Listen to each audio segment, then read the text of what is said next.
Welcome to Throwback Thursday, where we bring you a homeopathy hangout episode from our archives in case you missed it first time round. Because this episode may be a couple years old by the time you hear it as a throwback, some of the special offers, links, or content may not be valid anymore, so please keep this in mind when listening. You're always welcome to reach out to us at info@eugeniekruger.com. Enjoy the episode. Today we speak with homeopath Louise Bentley, who is the training manager at the Victorian College of Classical Homeopathy in Melbourne, Australia, and she's also a past president of the Australian Homeopathic Association. We featured her partner, Grant Bentley, on episode 55 of this podcast. So if you haven't listened to that episode yet, it would be great to have a listen to that right after this, as the two episodes do tie in together. Louise and Grant developed the Homeopathic Facial Analysis System, or HFA. HFA is the analysis of facial features to find a patient's dominant miasm. Now, trying to explain miasm to somebody who is not trained in homeopathy can be very, very tricky, but I'm going to give you a very simple explanation. It is basically the predisposition to a particular type of disease or set of diseases, which can either be inherited or acquired. So it's your basic susceptibility or your basic predisposition. For the practitioners listening to this episode and interested in training in this very effective prescribing method, please get in touch with Grant or Louise. And for any listeners who have perhaps seen a few different homeopaths without getting the results they'd hoped for, you may like to get a fresh look at your case from a practitioner using HFA. Either way, practitioner or patient, you can find more information at www.vcch.org, which stands for the Victorian College of Classical Homeopathy. So vcch.org. Enjoy the episode. Welcome to the Homeopathy Hangout, where we discuss all things homeopathy from around the world. And now my mum and your host, Eugenie Kruger. Hello, homies, and a very warm welcome to Homeopathy Hangout. Today, we are speaking with homeopath and training manager at the Victorian College of Classical Homeopathy here in Australia, Louise Bentley. Welcome, Louise. Thanks very much, Eugenie. It's lovely to have you on the show today, and we have had your partner, Grant Bentley, on the show as well on episode 55. I wonder, can you tell our audience, Louise, how did you first get introduced to homeopathy? Oh, it was such a long time ago now. Back in the early 90s, possibly even the late 80s, I was working in the sort of generalized corporate area, and somebody walked in and just said something about, I said I had hay fever, and they said, have you tried homeopathy? I'd never heard of it, of course. Actually, that somebody turned out to be, I don't know if he's around, I'm going to say hi Graham Gummow, if you're out there, because he was linked to a college in South Australia for quite some time, and we're in Melbourne, of course. So we're sort of all kind of linked to Australian homeopathy. Anyway, he got me onto it. I went and saw a homeopath. I got some nice results. I got interested, bought a few books. And then later on, when that corporate area was sort of like so many things did in the early 90s, they were culling numbers. They were pulling back on everything. There were just redundancies going out left, right, and centre. So I thought, well, I'm going to put up my hand. I'm going to go and study homeopathy. And there was a college in Melbourne. There was a couple there, actually. There was a few choices at that time. Not like that anymore, but and off I went, and I graduated in 1996. So this is 25, 26 years or something for me now. So it seems like it's been my whole life, but not quite. Amazing. And we had a chat before we started recording about you've had visits to India and pretty much all over the world doing all sorts of things, homeopathy and everything along the way. Traveled. Yes, Incredible. We have travelled a bit, as part of the project that we started in 1999, I think, when we first started, probably just very late 98, but we always say 99. And like we were just discussing before, there's so many methodologies in homeopathy, so many ways of finding that elusive remedy or a couple of remedies that's going to really resonate. Like I always say to students, just first aid's a category, acute contagious is a category, then you've got the acute flare, then you've got the chronic. But we're talking chronic here, and I think most homeopaths understand that chronic is where the most amazing work is done. It's the most challenging to find remedies. And by the end of the 90s, Grant and I were having a discussion, as we often did. We talked homeopathy all the time and about all these different methods, and there was conflict. One would say one thing, the other would say something opposite. It was terribly confusing. He had done many classes on the organon, and taught, of course, Hahnemann's miasm method. And he was very much a fan of Hahnemann, as most homeopaths are and should be.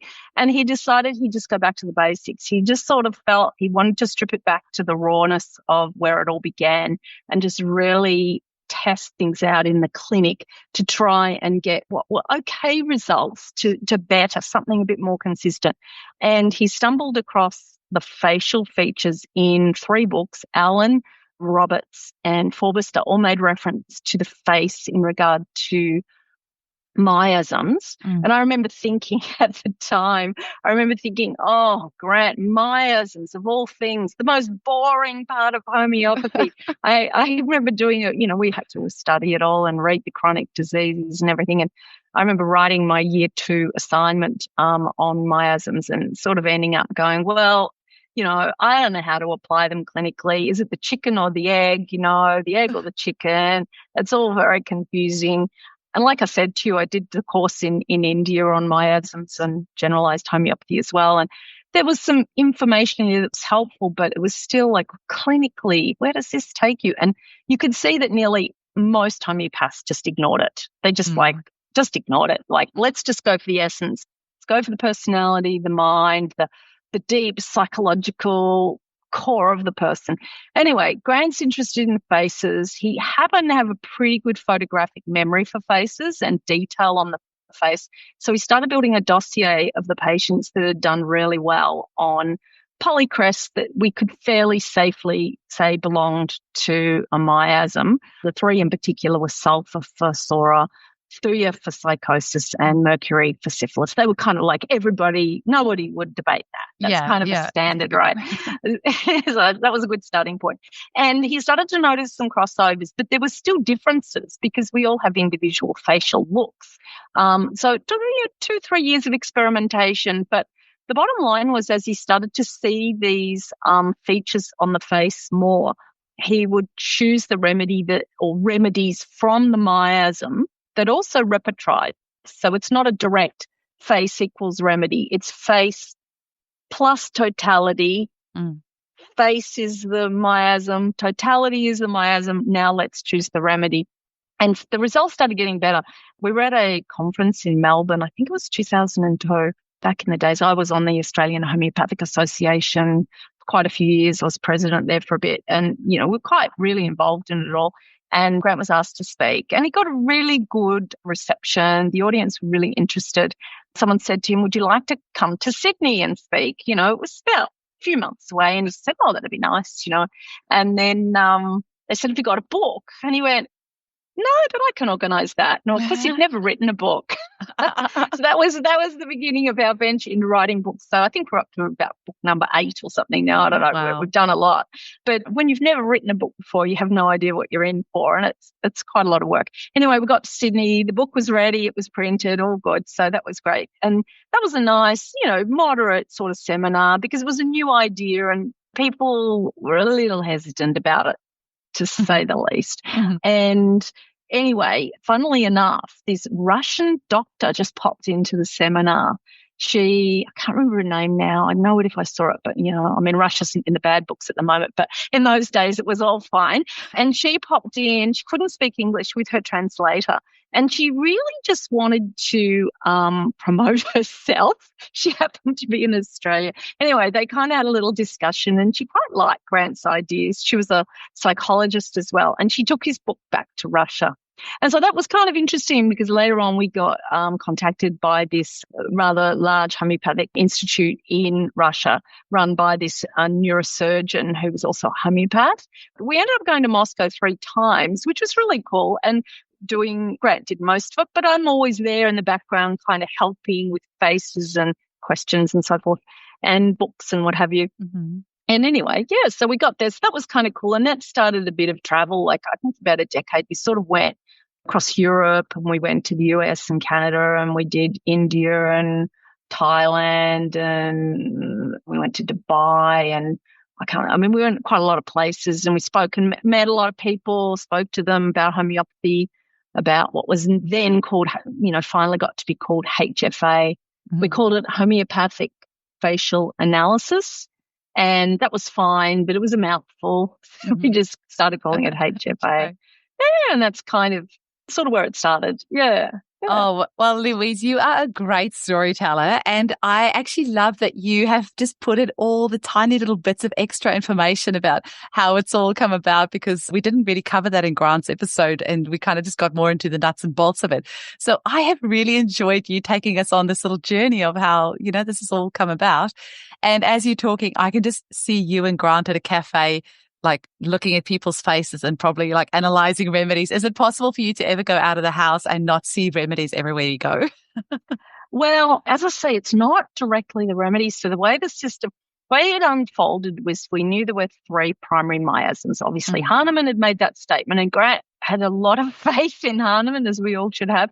But he wasn't 100% sure that this sort of pathological model was quite the way it should unfold in the clinic.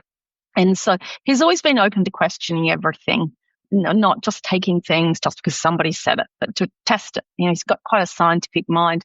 So he started testing this, and then there's the tubercular miasm. How does that fit in? And we're like, well, that's, sora and syphilis joined. So then it was like, in India, they talked about the psychosora miasm and the psychosyphilis miasm, which they talk about in India, but not much elsewhere. But that seemed to make sense. If syphilis and sora can join, then why couldn't sora and psychosis and syphilis? So there you've got 6. And then everybody had been talking about this cancer miasm for quite a number of decades. I mean, even Donald Forbuster mentioned it in the 50s. So then that made sense. Well, that's the triple miasm. And that was like, okay, well, there's a model. And that triangle that, is on the books, that was just a visual that we created because we needed to sort of have a feel for what are we talking about here. And then we just stopped. There's 7, 3 primaries, 3 duos, 1 trio. That's it. Just 7. It doesn't go anywhere else. That's it. And that's played out in the clinic for 20 years to the point where we believe there's universal principles behind that. Grant's written about that in Soul and Survival and talks about it in his book, How Aphorism 27 Changed the World. And it's just a principle. And then the students got really interested. Some other homeopaths jumped on board. People started testing it. And then we found we could even teach the students more easily. We started dropping materia medica and just really focusing on repetrization and miasm. And so that if you could determine the dominant miasm of the patient, which one of those 7 groups did they belong to? And then let's repertorize their case and look at the remedies in that repetrization that also belong to that miasm. So then we had to allocate, and Grant went through working with the traditional allocations but testing them as well. There are some older books that say silica is in the tubercular miasm, Well, we see it in the cancer miasm, or what we then call brown. And the story behind that is that a lot of the patients started to ask, well, why are you taking my photo? What's all this about? Some of them had been to homeopaths, and other homeopaths did not do that. Yeah. They wanted to know, what are we doing this for? And so then if their child or them, if they were the patient, came out in the cancer miasm or the syphilitic miasm, it wasn't really nice to use those words. You're in the cancer miasm, you're in the syphilis miasm, Sora might be the one that nobody questions too much, but some of the others, even psychosis, because if it's spelt with a P. Yeah. Whenever I prescribe the psychotico bowel nosode, it's psycho. Then I always feel like I have to apologize and explain to this person why I'm giving them a remedy called psycho. Yeah, exactly. So we found that. And so we just started talking about, even we were getting our kids were really fascinated. They were bringing home their school photos of their friends. What do you think about them and them? And we're looking at all these faces, and then we realized we just cannot use these pathological names. We just have to drop this. And we chose colors. And we just thought that Sora was more about dryness, so it got yellow for the sun. Psychosis was more about inflammation, so it got red. And syphilis has that drawing in, a bit like water, it sort of draws down, and so that got blue. And then it was just, colour matching from then on. The tubercular has to be green because it's yellow and blue, which is Sora and syphilis. The Sora has to be orange because it's yellow and red. The psychosyphilis has to be purple. And then what was cancer going to be? Well, it got to be brown because, you put it all together and it gets brown. And so now, like, we're just talking colours, they're in the brown group, they're in the yellow group. What colour are they? And all the students, what colour? That's your core. You start there. What colour is my patient? What is their repertorization? And in their repertorization, which of the remedies that belong to that group?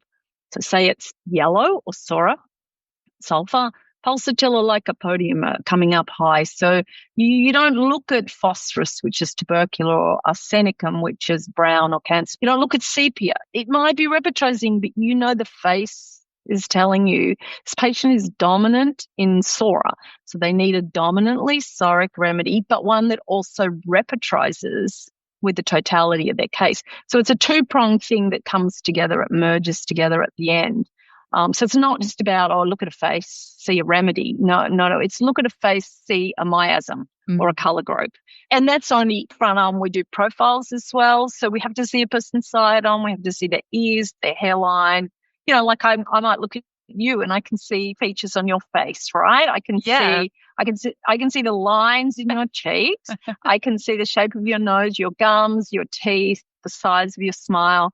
Got downturned eyes, like that all rates to one of the three primary miasms. And then we kind of build a profile of your face. So we go through the hairline, the forehead, the eyes, the nose, the mouth, the teeth, the chin, the ears, all the lines, the bridge on profile, the chin on profile, the nose on profile. And we allocate the three primary miasms. So, for example, you have some red in your mouth, red being psychosis. So the gums showing is a dominantly psychotic feature, but your teeth have some blue, right? That's because they're a bit crooked. That's the syphilitic bit. But the smile, that's from not wearing your retainer. I did have braces as a child. So anyone listening out there, wear your retainers. Well, some people have all that and their teeth still go back to where they were like that because that's your energy. Your energy is in your facial structure. It's funny because I actually think Grant said dimples is syphilitic from memory. Yeah, yes, that's right. Yeah. But you've also got multiple lines, so you've got a bit of a mix going on there, and I can see, the shape of your smile, the size of your nose. Like I think we've rated around 75 features. Wow, and most people have somewhere, it's quite a lot, but they're not hard to learn. It's just most of it's pretty straightforward, and then they're all roughly 1/3. So a third of the features, around 25, are blue or syphilitic, a third are red or psychotic, and a third are Sora or yellow. And so you build these columns with the features and then you get the total at the end. So we started to do the face a little bit like a case where dominance mattered, and then same with the repertorization. And all I can say is the results just got better and better. But also... Amazing. And just with polycrests, we sort of we really want remedies. You've got strong provings. They sit well in the repertory. They've got a lot of rubrics to represent them. And the really interesting thing about it is teaching it. We started to see that the graduates were just better homeopaths straight away. They were getting results as students that we didn't get to that degree. Everybody gets good results, of course. Homeopathy is a wonderful system. But the consistency and the confidence was another thing that we really saw with that. So then, about the politics in Australian homeopathy, it's been just pretty awful to work with. So I think we were one of the last private colleges that closed in 2008. There was no way we could keep going under the auspices of the whole, what was essentially you had to operate like a university and have everything at that level. It was way too expensive. The students weren't going to pay for it. So we pulled out of that, but we went into online training, and we started that in 2010, which was quite progressive when I look back now. I don't know if there are any other courses. I don't think there were. We may well have been the first online course in the world, and we just got a lovely little run where people started talking about it, and we just got I think we got students from 20 or 25 countries, which was really cool. So we got all this networking, all through Europe and, Mexico and the US and Canada and India and Pakistan and just all over, and obviously in Australia and New Zealand, etc. So we started really networking with people, talking to people. We met them when we traveled as well, taught them online. And then, that really kicked off. That was really good. And we've kept the online college ever since, and that's still there. And there's some great courses to do there. And then Grant really started going back to clinic. Like, he'd been in clinic all the way through, of course. But you know what it's like when you're doing clinic and you're doing training or you're doing podcasting or whatever. There's a lot going on, and you have to divvy your time up and still have some rest and some family time. And so, yeah, he's really got into the clinic in a big way in the last, probably 8 years or so. And a lot of patients from around the world because of the travel, we met a lot of people, so they made referrals, and it's very dynamic and vibrant. But funnily enough, he started treating PANDAS cases probably, at least 10 years ago now. And without really knowing a lot about PANDAS, not even thinking about it, because you know what it's like. You're a homeopath. Every case has a totality. Every case has, for us, a miasm via the face. And the pathology is important. But if we can treat the person correctly and get their energy right, the pathology will sort itself out more or less along the way.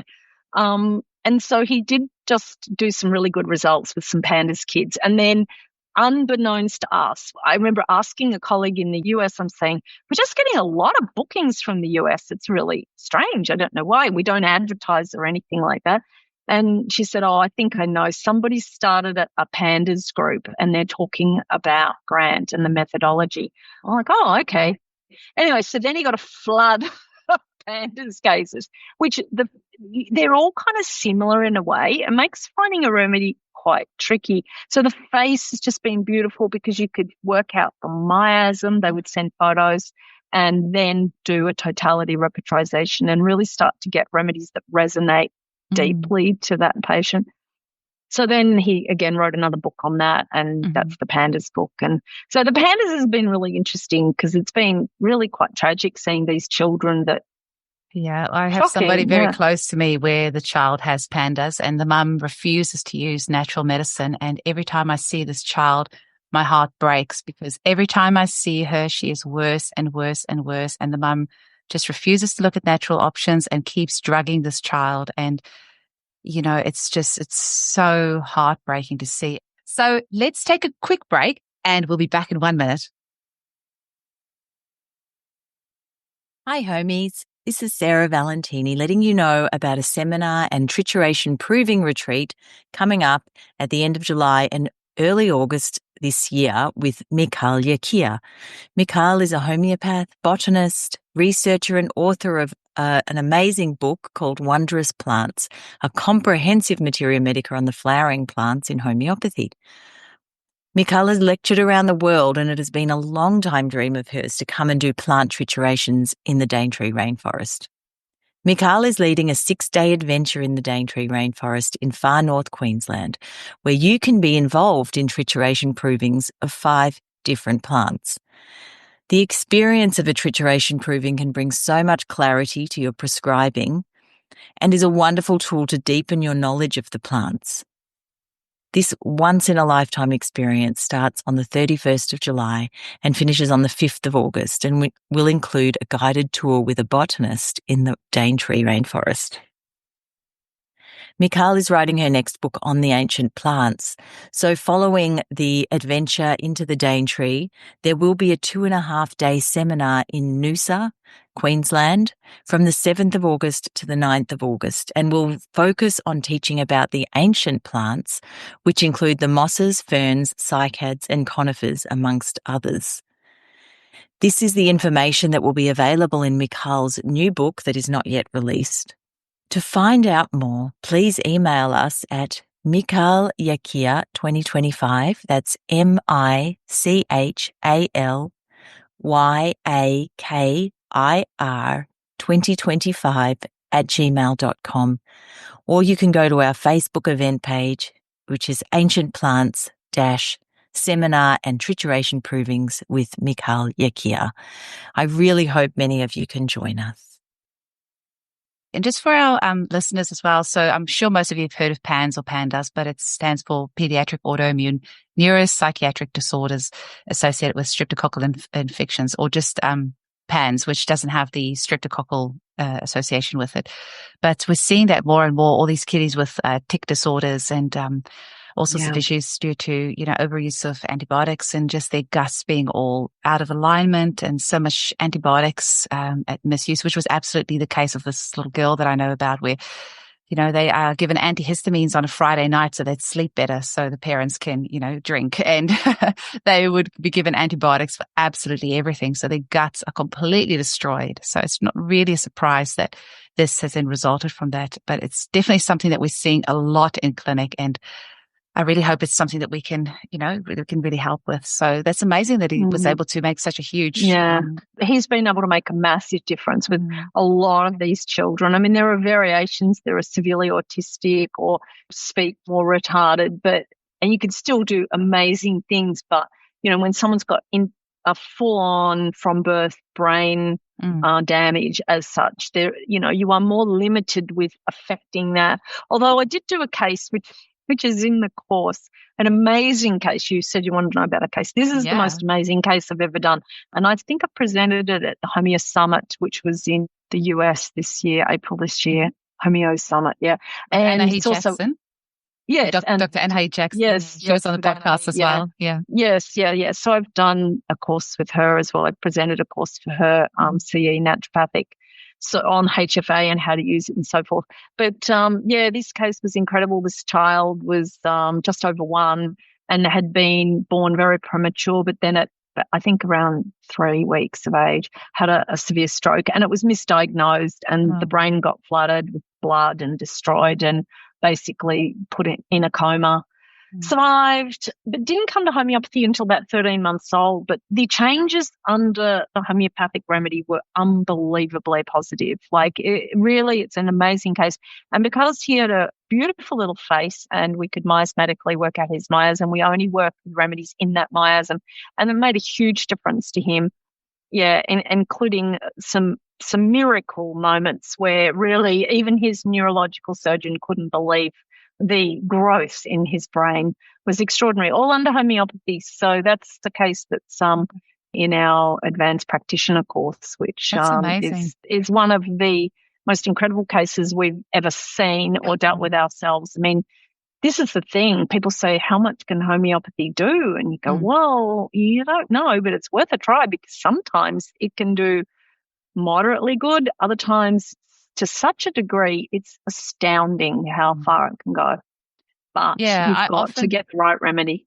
I often think us homeopaths are actually some of the biggest skeptics out there, because so often we will treat a case and not think that there's so much that homeopathy can do. And we'll think, okay, we'll take it on, we'll see what it can do. But even our minds are often blown by the extent that homeopathy can help someone, sometimes. So I completely agree with you. Whenever people ask me, can homeopathy help? All I say is, all we can do is try, give it a go. You never know, what amazing miracles you might see. Was this little boy on pharmaceutical medication alongside the homeopathic? At that point, no, that they, as a family, were fairly natural in their outlook, and he was on epileptic seizure drugs for a while, which they took him off. But under the remedy, seizures stopped. His cognitive behaviour improved quite dramatically, and he grew back brain tissue. So, at a level that was just completely unexpected. Extraordinary stuff, all shown with scans and everything. So, that's been the most miraculous case. But, they're all miracles. And for these PANDAS families, having that child calm down, that their nervous system is calm, their immune system is calm, they're not so sensitive. It's not just strep, it's any virus or bacteria that's in there. They are just sensitive to everything. And to see those changes, it can be, it's quite miraculous. And people are really lucky if they can get across to a good homeopath who knows what to do and can give them the results. It's because there's nowhere near enough of us. That's the reality. So, and with all the propaganda against homeopathy, and everybody within homeopathy being a bit personally pushy on their own method, including me. I'm really pushy on this method. I admit it freely. I've tried many other methods for about 10 years, just a reasonable amount of time. And I love this. I love teaching it because I can take people through to being really competent really quickly. I love seeing those quick outcomes. We're getting around, I mean, and it varies because it depends what case is coming through, but generally between 1 to 4 remedies, around 70 to 80% of people are getting from a moderate to a quite good response, which is pretty good. And even to try and keep up with the pace of the clinic, because it's really almost too busy, because people have to wait quite a while to get in. So we've got a system going now where that they get their first remedy chosen for them just based on photos and a health performer. So not even an interview, which is pretty good. And even that's getting around 50%. 50% of people who just get the first remedy chosen for them off photos and a health performer, which is a proper top to toe performer. Like it's asking a lot of questions. It's about 5 pages to fill out.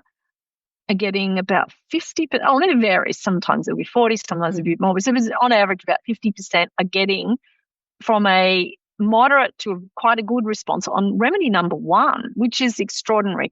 But the reason that is because we've spent 20 years on the face, and we're much better at it now than what we were. Because, I mean, you've got nobody to teach you. You're just experimenting all the time. And although Roberts did his bit, and Allen and Forbestar, they did not put HFA together.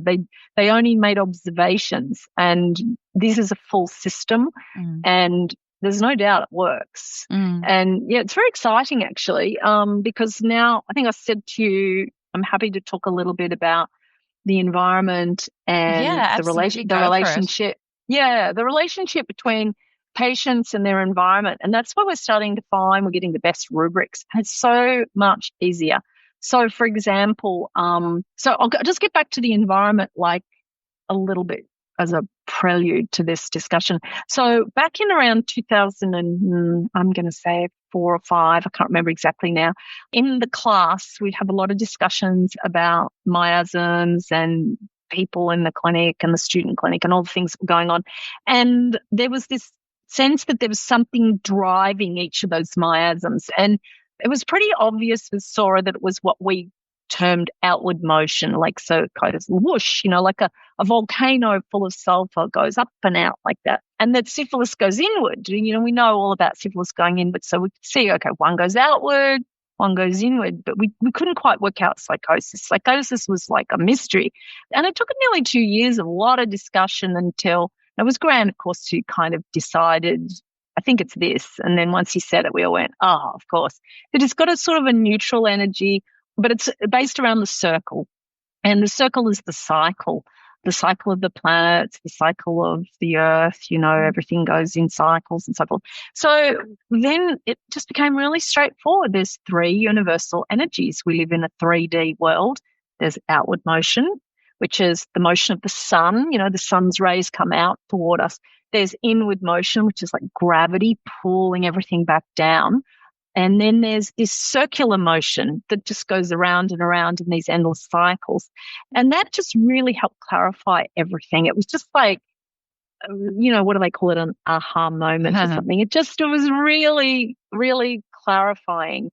And so those 3 energies sort of became the bedrock of the whole system. And so now we realize that they're the bedrock of everything. Like we can start to read plants now from their structure. We've just started playing with that. We're doing animal faces, good results. So it's just about there is something with material structure and energy that is related.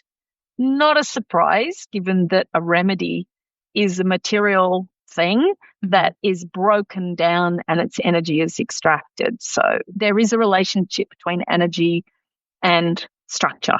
And we are structure. Our body is a structure. It's a physical structure. It's an organic life structure. But at the same token, it is a structure. And our faces are a mirror, a representation of the energy that's flowing within us. So if we can understand that dominant miasm from the face, then we're starting to really know the energy that's flowing through that person. So every remedy has the same thing. Every remedy has a dominant energy, one of those 7 energies. every substance, every person, everything. And so that became apparent even within the first decade. And Soul and Survival grant put together because then we realized that the planet has time frames where each of these 7 energies is dominant for around 150 years. And it starts to explain culture and why things change and how people's perception, like, what we've been through the last couple of years has been an extraordinary thing, but really could not have happened like that 150 years ago because the outlook of people was so completely different. And so, yeah, it's incredible, the links.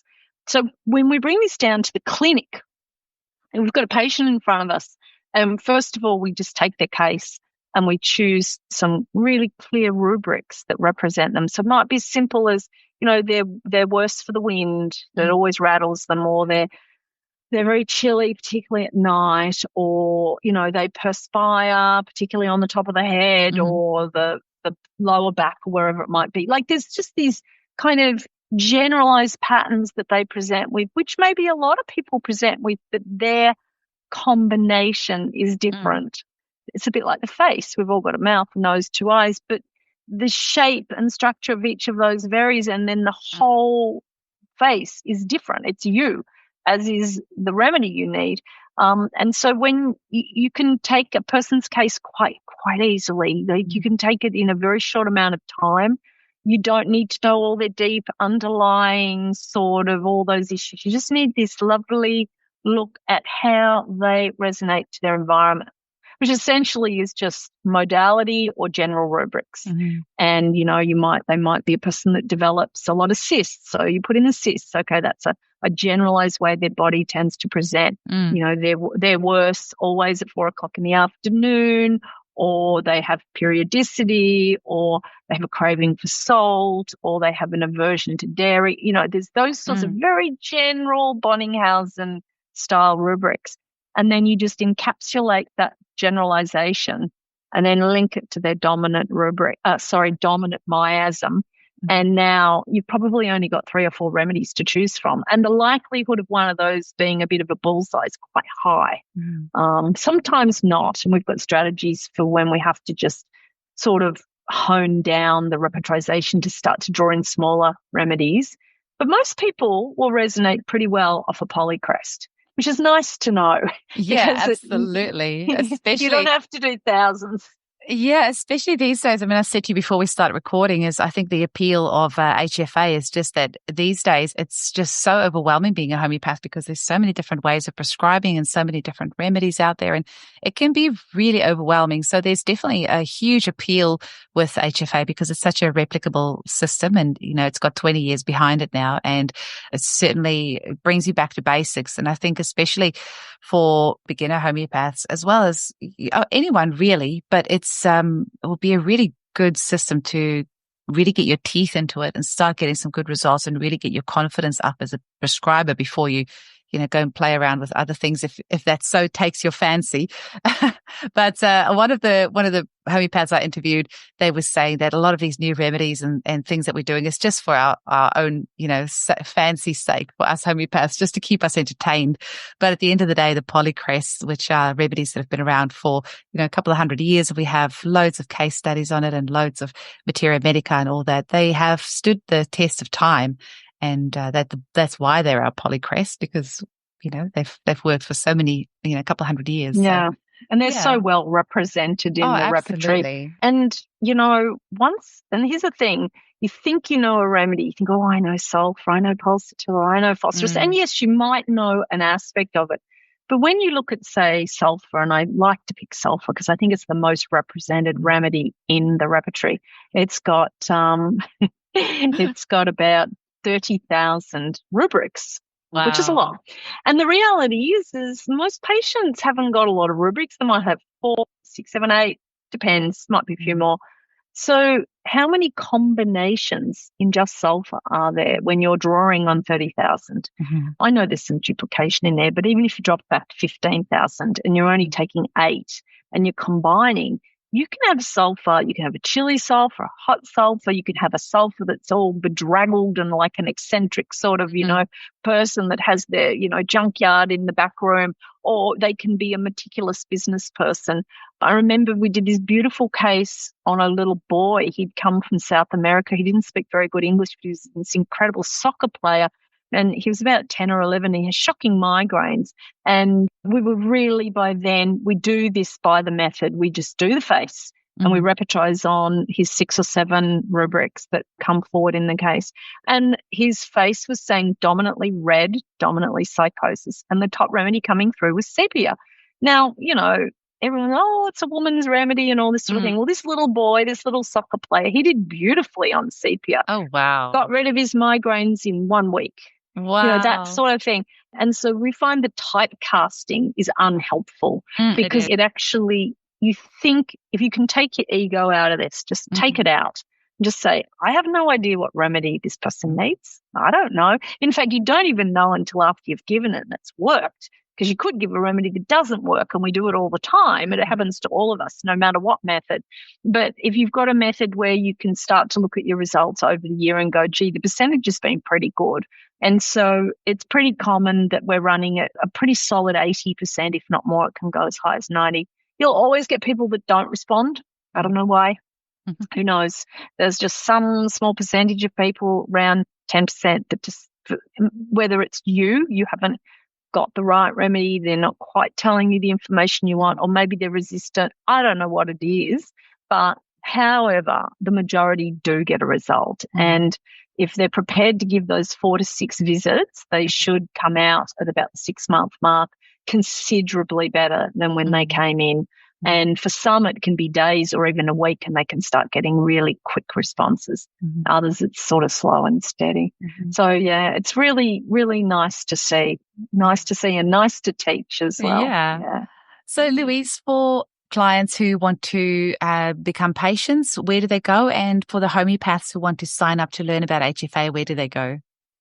Well, we've got a few websites. The most comprehensive one is the college website, which is vcch.org. We've actually had that site up now for 20 years, which is really, really cool. Yeah, 2002 we put that site together, and it's still exactly the same. It looks a little old-fashioned, I have to say, and we have some people said you should brush it up. But you know what? It's just got a whole heap of information on it. So there's a consultation area, there's a books area, there's a course area, so you can read what you want there and sign up appropriately.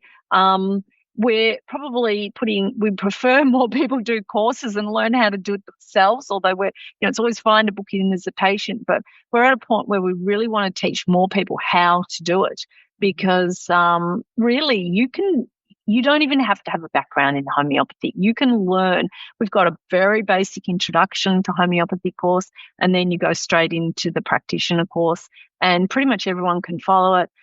And if you're prepared to take your photos and learn to do the face, you've just got 70% of your case sorted up front, just done. Just get the face right and then just repertoise. And that's not a hard process. You obviously need a good repertory software package, and then you just bring the two together and you should be able to get a remedy that starts to resonate within a few tries. And case management, another huge area that we've really come to understand. The case management's where the individuality really lies, knowing when to repeat, knowing when to go up the potency, knowing when to stop, knowing when to change the remedy. That's a big thing that is often a little neglected in homeopathy. It's all about getting the first remedy. But then what? Exactly. Life is about management. Nothing stays still. We constantly are interacting with our environment. Our environment might change. Our stresses change. And the case management's a big deal. And so we've put a fair degree of focus on that as well, so that not only you can get a good start, but you can maintain it, which is important.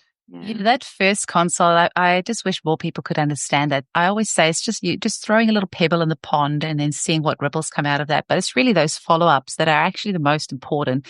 Really, like that first one is just building the rapport, just getting to know the person. It's just that initial little introduction. And then after that is when you really get into the meat and bones and like the nitty gritty of it all. Then you could really refine your prescription and so important for our homeopaths to know how to do that confidently, but also for our patients to know that those follow-ups are really important and to stick to them and make sure that you stick with your homeopath. I mean, give them at least 6 months. You can't expect to really understand a person at their deep core if you don't give that homeopath a chance to really get to know you and really get to help you. Yeah. That's great. Well, look, that's absolutely true, depending on which methodology you use. And all of them, you need a bit of time because you might not be seeing the whole case in a particular way. There's different variations. Even with our methodology, the face, we may not get right the first time. We have fairly high hit rate, but depending on the photos, there are variations with cameras and light and this, that, and the other. So we give pretty good instructions there.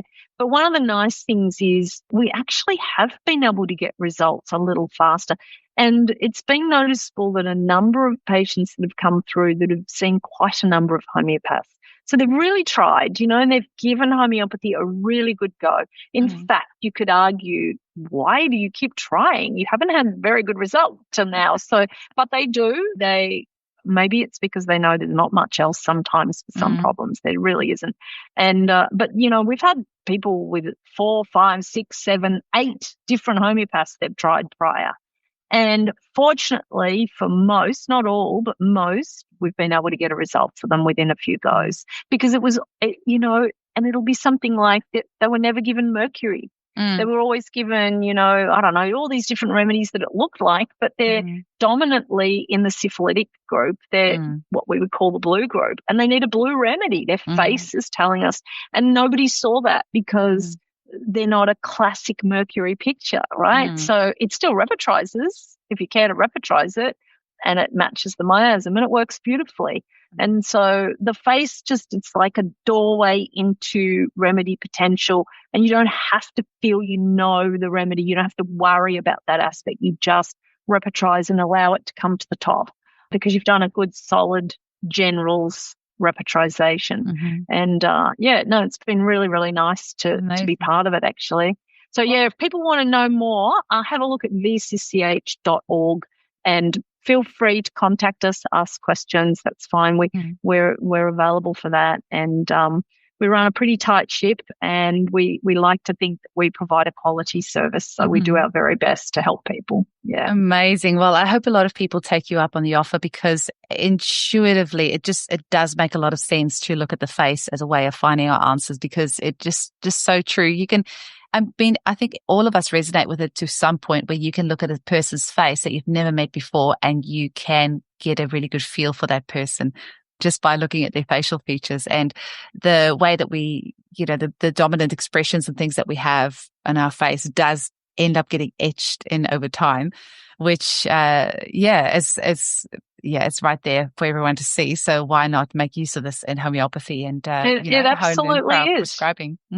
It really is. And it's the doorway to who we are. I mean, we recognize each other by our faces. We express through our faces. Most of our senses, our eyes, our ears, our nose, our mouth are in this area. It's not, we've got tactile senses elsewhere, but the core senses are all here. This is the fullest expression of who we are. And if we can read that, if we can understand that, it just opens the case straight away.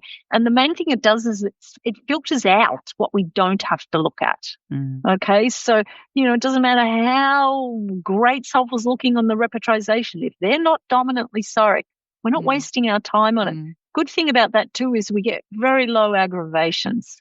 Because we're pretty sure the aggravations come from a remedy that's just in the wrong miasm for that patient. So the flow of the way their defense mechanism works is not matching the remedy, even if the totality is okay.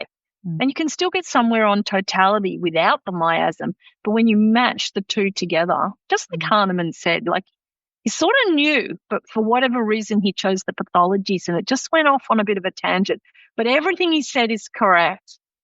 If you remove the pathological interpretation and just take it as directional force, and that the miasm isn't to be removed either. It's part of your defense mechanism. It's the blueprint of your defense mechanism, your nervous system, your emotional interpretations, your did I say, immune system, nervous system, emotions, all of that. That is your defense mechanism.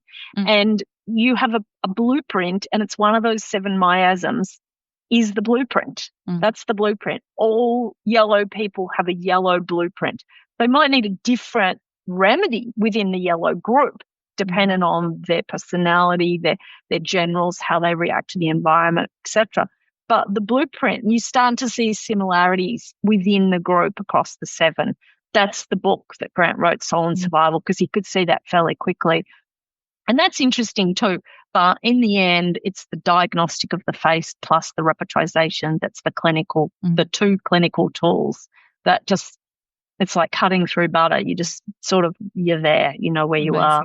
And it doesn't take very long after that. Yeah. So it's a very, I'm very proud that I've been part of it and happy to share it and keep sharing it. And so thank you for such a lovely opportunity. It's such a pleasure. I mean, you absolutely know what you're talking about, and you can see the passion oozing out of you. And it's whenever somebody can be this excited about something 20 years down the track, you know they're onto a good thing.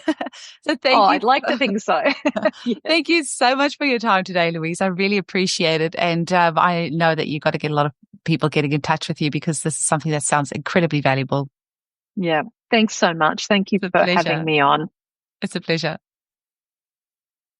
Hi, homies. This is Sarah Valentini letting you know about a seminar and trituration proving retreat coming up at the end of July and early August this year with Michal Yakir. Michal is a homeopath, botanist, researcher and author of an amazing book called Wondrous Plants, a comprehensive materia medica on the flowering plants in homeopathy. Michal has lectured around the world, and it has been a long-time dream of hers to come and do plant triturations in the Daintree rainforest. Michal is leading a 6-day adventure in the Daintree rainforest in far north Queensland, where you can be involved in trituration provings of 5 different plants. The experience of a trituration proving can bring so much clarity to your prescribing and is a wonderful tool to deepen your knowledge of the plants. This once-in-a-lifetime experience starts on the 31st of July and finishes on the 5th of August, and will include a guided tour with a botanist in the Daintree rainforest. Michal is writing her next book on the ancient plants. So following the adventure into the Daintree, there will be a 2.5-day seminar in Noosa, Queensland, from the 7th of August to the 9th of August, and will focus on teaching about the ancient plants, which include the mosses, ferns, cycads, and conifers, amongst others. This is the information that will be available in Michal's new book that is not yet released. To find out more, please email us at michalyakir2025, that's MICHALYAKIR2025 or you can go to our Facebook event page, which is Ancient Plants Seminar and Trituration Provings with Michal Yakir. I really hope many of you can join us.